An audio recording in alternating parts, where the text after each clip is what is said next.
Good morning, everyone. It's Cameron with Black Crow House of Hair.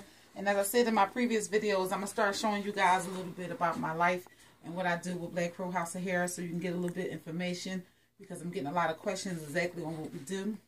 First of all, let me give you a little background on Black Crow House of Hair. First of all, it started in 2012 is when we first came up with a business plan to start a business. We came up with Black Crow because Black Crow is a strong, black, underestimated bird, and I just love the way it sounds. Black Crow, Black Crow, Black Crow. So we chose Black Crow as the company name, and then how we chose the product that we were going to sell. First, we looked into t-shirts, and that didn't pan out because we couldn't find an artist that was willing to do the artistic work that we was trying to get done on the t-shirt, so we threw that to the side. And then one day, my daughter came in, and she had this hair. Well, she wanted this hair, and she was telling me how much this hair was costing, and I'm like, oh, what kind of hair is this? So then she was explaining it to me, you know, what was going on. And then they had the movie Good Hair came out, and they was explaining a little more about this hair. And I'm like, oh, that sounds wonderful, because anybody that wears human hair extensions knows it's not for the fact that you happen to wear the hair, it's preserving your own hair. This hair does not do what your own hair does. So if your hair is sweating, my hair is not sweating because my hair is braided under here. So at the end of the day, I'm still growing my hair. My hair doesn't need any chemical products or anything I want to do with the hair. I could do with this. So at the end of the day, I love the hair. Long story short, I love the hair.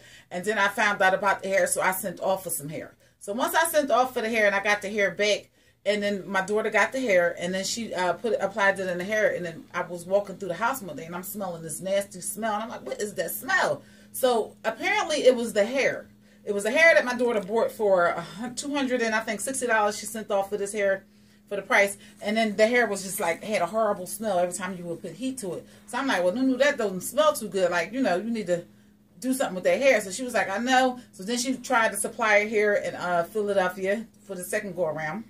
Now, meantime, the old hair, she stopped using that hair. She tried a new supplier.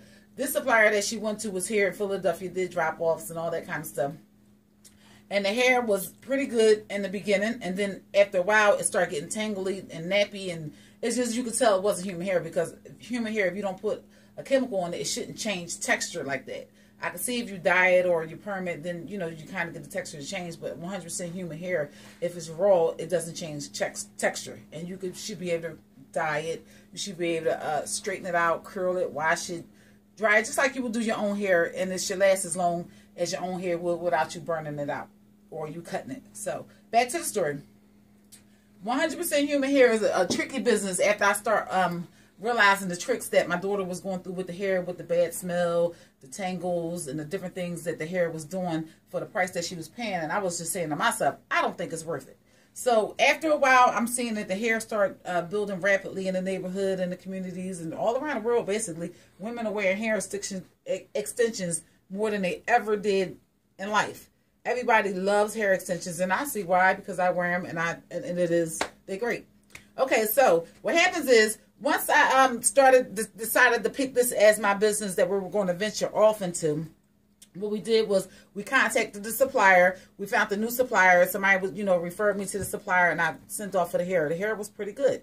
It wasn't 100% human hair, because once you did the testing on the hair, because when I wanted to go into the business, first thing I did was research the different things or the different meanings or what they were talking about when they start referring to different situations with the hair, like what's the width, what's, how do they sell about an inch, what's the grams that it should be, where did the hair come from, what makes curly hair, what makes straight hair, how do they get different textures. Like, it was all kind of different situations that you would have to research trying to get into this business to do it efficiently.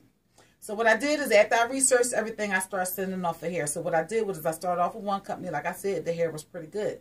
So after a while, the hair started getting tangly, and it started shedding bad, and, it wasn't curling the same. So the same situation a lot of people had. So that company there, I called, and I said, well, listen, I don't like the hair, this, that, other.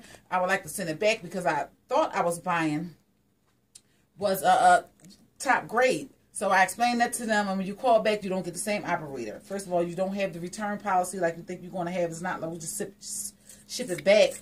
It's ship it back. It has to have a license to go through the customs. It has to go back through customs, back through them. So you're probably looking at probably about a month before you get your return or either a reply from the company overseas. And then don't forget, there's a 12-hour difference in time between here and overseas. So now you're looking at staying up all night just to be able to talk to someone and hope you can talk to the same person once you talk to them. So with all these problems going on, I decided to go a little deeper, so I started going into different companies, trying to figure out what's the best grade and what, you know, everybody's looking for, what the hair does, what it doesn't do. So I contacted a few more suppliers, and at the end of the day, I figured out my suppliers was the guys that the real suppliers are supplying. They're taking it and then they're cutting it with the old synthetic blend that we used to call 100% human hair. So what happens is I'm not buying raw hair anymore. I'm buying hair raw with synthetic blend swift onto one track. So now you're thinking you're getting human hair. As long as it does what it does and it copy everything human hair does, they're legally, they have the right to sell this hair like that. Because it's supposed to be, I guess, you know, it's overseas. It's their rules, their way. Okay, so once you get the hair back, and then you test all these companies, by the time you're finished, if you're anything like me, I'm going to say I lost a good $3,000 to $4,000 in just samples. Then I lost customers. After I thought I had a good company at the end, I lost a customer because when I got the hair, it was great the first time. Second batch wasn't so great. The third batch back to being great because I complained about the second batch. The fourth batch is blends. Some of it's good, some of it's not. You go to do the testing on the hair. Once you do the testing on the hair, you can really tell the difference between human hair and synthetic blend. A lot of times the burn will be pretty quick. You know how human hair burns, the smell of human hair. And a lot of times when you smell that plastic, that's what you're burning. You're burning plastic. When you go to dye the hair, it gets really coarse. It gets hard where it won't curl anymore. It just stays stiff. As you can see, I have color in my hair here. And I had this hair for a while. It does not do that with human hair, human donor hair. And I say donor a lot because I need you to know the difference between 100% human hair, which they illegally sell overseas, saying that it's human hair when it's not, and donor hair, which is people who cut their hair, Indian people who cut their hair, donate it to the temple sell it to the supplier, and the supplier distribute it to guys like me and you, well, whoever else is selling hair at the time. So what happens is, sometimes 9 out of 10 times when you're shipping overseas or you're buying online to so many companies, there's 1,000 Chinese people selling hair, you're not getting a real supplier. You're getting the hair that the supplier sold to that company. They're cutting it and then selling it to you.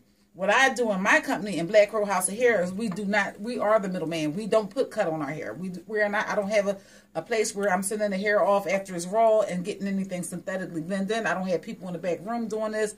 I don't have any of that going on. I get the hair raw. I sell it raw. I sell it for the best prices you can find for raw hair. I have the best quality out. Right now, I'm servicing 12 salons, either wholesale, commission. Commission is when you take a sale, and every sale that you make with me supplying the hair, you get a percentage off the hair. If you do wholesale, I still have the same wholesale prices you can get overseas because I buy in such bulk.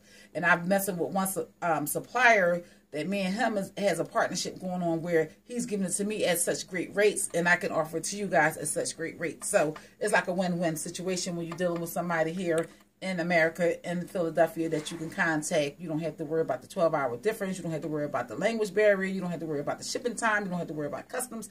There's a lot of things you will have to deal with when you're dealing with the human hair business.